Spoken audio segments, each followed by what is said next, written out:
Pemirsa, Bupati Purbalingga, Jawa Tengah, Dia Hayuning Pratiwi dan seorang staf pribadinya dinyatakan terkonfirmasi positif COVID-19.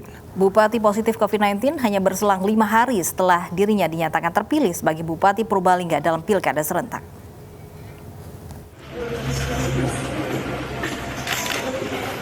Pernyataan konfirmasi positif COVID-19 disampaikan langsung oleh Bupati Purbalingga, Jawa Tengah, Dia Hayuning Pratiwi. Dalam akun Instagram pribadi, sang bupati mengatakan bahwa dirinya melakukan swab tes setelah salah seorang staf pribadinya dinyatakan positif COVID-19. Kemarin sore, saya pribadi melakukan swab test atau PCR test dikarenakan ada salah satu staf pribadi saya yang sudah terlebih dahulu terkonfirmasi positif COVID-19. Dan hari ini hasil dari rumah sakit saya terima dan saya dinyatakan terkonfirmasi positif COVID-19. Alhamdulillah, kondisi kesehatan saya saat ini sehat. Bupati Dia Hayuning Pratiwi mengalami gejala ringan dan dalam kondisi kesehatan yang semakin membaik. Sesuai dengan protokol kesehatan, dirinya dan salah satu staf pribadinya kini menjalani isolasi mandiri di rumah dinas Bupati.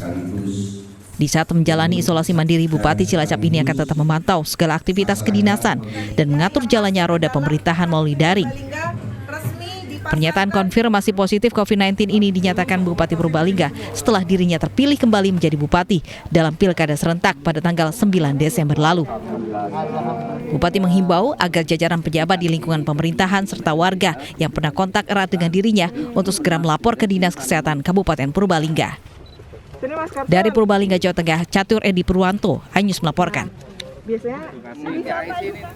Alat deteksi COVID-19 melalui embusan nafas atau Genos yang dikembangkan peneliti UGM Yogyakarta kini memasuki uji klinis tahap 2. Ya, Genos diklaim memiliki tingkat akurasi mencapai 95%. Tim peneliti Universitas Gadjah Mada Yogyakarta UGM mengklaim bahwa alat deteksi COVID-19 melalui embusan nafas yang dinamai Genos ini memiliki tingkat akurasi 95%. Kini Genos sedang memasuki uji klinis tahap 2. Tim UGM melakukan tes di 9 rumah sakit termasuk di Rumah Sakit Sarjito Yogyakarta dan Rumah Sakit Polri Jakarta. Genos juga diklaim mampu menentukan seseorang positif atau negatif COVID-19 hanya dalam tempo 2 menit. Jauh lebih cepat dari swab test PCR. Genos ditargetkan bisa diproduksi massal akhir tahun ini.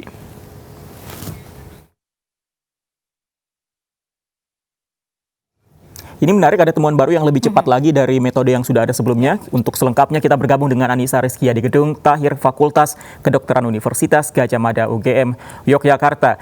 Nisa, apakah benar Genos ini sudah siap dipasarkan akhir tahun ini? Nisa.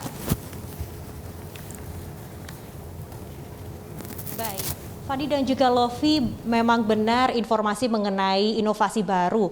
Alat pendeteksi Genos ini dengan embusan nafas nantinya akan diproduksi secara massal atau saat ini sudah siap diproduksi secara massal namun masih menunggu surat izin edar dari Kemenkes. Nah, untuk mengetahui secara detail sampai hari ini bagaimana apakah tahapan uji dari mulai validasi dan juga profiling sudah selesai dilakukan, kemudian diagnostis juga sudah dirampungkan begitu, Dok. Bisa dijelaskan kepada pemirsa apa saja nih saat ini kendala yang ditunggu atau ditemukan di mana kita tahu bahwa sebentar lagi alat ini akan mulai dipasarkan begitu, Dok? Oke, yang jelas alhamdulillah uji diagnostik di 8 rumah sakit, 9 rumah sakit sudah selesai. Laporan final sudah kita submit ke Kemenkes, kita tinggal menunggu izin edar. Nanti biasanya masih ada sidang lagi, jadi semacam evaluasi review. Terus kendalanya sekarang alhamdulillah juga mesin sudah ada, cuman memang jumlahnya masih terbatas ya, 100 ke 200 unit. Itu saat ini masih menunggu final QC, jadi quality control, sampai akhirnya nanti mulai bisa diedarkan. Begitu. Nah, untuk harganya sendiri nih, Dok, kira-kira berapa sih, Dok, untuk satu alat Genos ini? Ya, agak berbeda-beda. Sebenarnya ada yang kalau misalnya pesannya banyak gitu bisa harga korporat. Tapi kalau pesannya yang per unit gitu tuh rata-rata bisa 60 sampai 70 juta begitu. Kemudian nanti per pasien atau customer ini ketika menggunakan itu dibanderol dengan harga berapa, Dok? kira-kira sekitar 15-20 ribu rupiah aja. Harganya sangat sekali jauh lebih murah dibandingkan tes PCR maupun rapid test. Ini kenapa bisa murah, Dok? Ya, satu, kita tidak ada reagen kimia ya, kita tidak pakai reagen, jadi bahan kita tuh hanya kantong sampling bagnya, sama mungkin nanti HEPA filter penggantinya itu saja. Dan ya kalau tadi ya dihitung dengan jasa yang meriksa, dihitung dengan biaya penyusutan mesin. Satu mesin kan bisa untuk 150.000 kali pemeriksaan, untuk kemudian setelah itu di maintenance lagi. Ya kira-kira segitulah, 15.000, 20.000, tapi masih harga perhitungan kasar, tapi kalau yang asli mungkin tidak jauh-jauh beda. Baik. Nah, ini pemirsa juga masih penasaran nih dengan cara kerja Genos ini, kenapa bisa kurang dari 3 menit gitu sudah bisa mendapatkan hasilnya. Bisa dijelaskan, Dok? Ya, secara prinsip yang dievaluasi itu kan tadi ya senyawa VOC, pola senyawa VOC-nya. Jadi kalau SARS-CoV-2 sebagai virus itu dia punya menghasilkan proses metabolisme, yaitu senyawa VOC tadi yang ternyata polanya spesifik. Nah, mesin kita sudah menangkap senyawa VOC itu beda di SARS-CoV-2 dengan kuman patogen yang lain maupun dalam kondisi yang sehat. Nah, menganalisisnya karena dengan menggunakan AI, jadi dalam waktu 3 menit saja insya Allah sudah cukup bisa untuk membedakan. Dan itu kemarin kita pakai waktu uji diagnostik, alhamdulillah ternyata terbaca dengan sensitivitas 90%, spesifiknya 96%, dengan akurasi sekitar 93%-an begitu. Baik, jadi tingkat akurasinya hingga 93%, dan nantinya ini ketika sudah mendapatkan hasil begitu, apakah misalnya saya nih mendapatkan hasil positif begitu, kemudian harus melanjutkan lagi ke tes PCR kah atau seperti apa, Dok? Kalau untuk itu nanti mungkin baru bisa ditentukan pada saat setelah sudah akhir izin edar nanti ya. Sebenarnya pembacaan Genos ini nanti ada 4 level, jadi ada yang negatif dengan probabilitas tinggi, positif dengan probabilitas tinggi, terus ada negatif dan positif yang berada di tengah-tengah. Nah, SOP-nya nanti kalau negatif positif yang di tengah-tengah itu harus kayak diulang 2 kali. Nah, semua SOP itu masih kita akan evaluasi, dan itu nanti proses reviewnya pada saat sidang izin edar nanti. Baik, begitu. kita tunggu hasil sidang dari Kemenkes juga mengenai surat edarnya seperti apa. Nantinya semoga dilancarkan, Dokter. Terima kasih atas waktunya. Demikian Lofi dan juga Fandi, kembali kepada Anda di studio. Baik.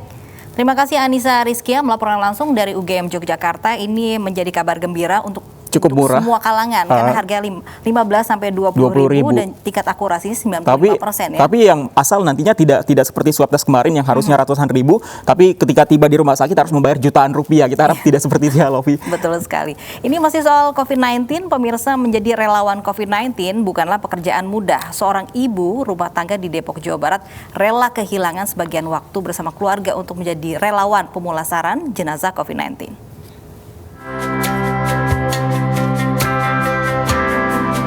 Beginilah persiapan Widiana Pratiwi, seorang ibu rumah tangga saat akan bertugas menjadi relawan pemulasaran jenazah COVID-19. Berbagai perlengkapan disiapkan Widiana dengan cekatan setelah sebelumnya mendapat pelatihan khusus bersama tim gugus tugas dan Dinas Kesehatan Kota Depok. Berawal dari rasa prihatin dengan tingginya angka kematian akibat COVID-19 di wilayah tempat tinggalnya, ibu ini memutuskan bergabung menjadi relawan. Suka dan dukanya ya, Masya Allah ya. Jadi kalau ngomongin suka duka mungkin banyak dukanya kali ya. Seperti itu. Jadi kalau sukanya sih alhamdulillah, tapi di sini sudah seperti keluarga ya.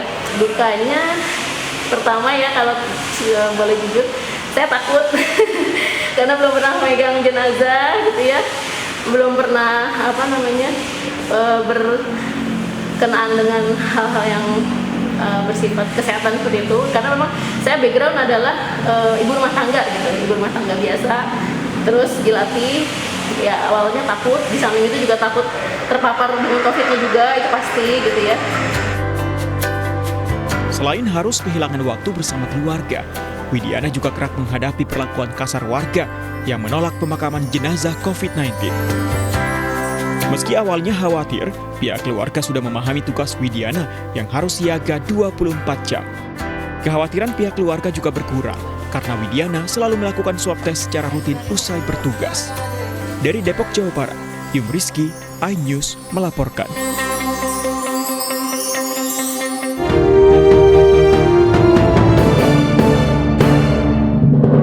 Acara ini dipersembahkan oleh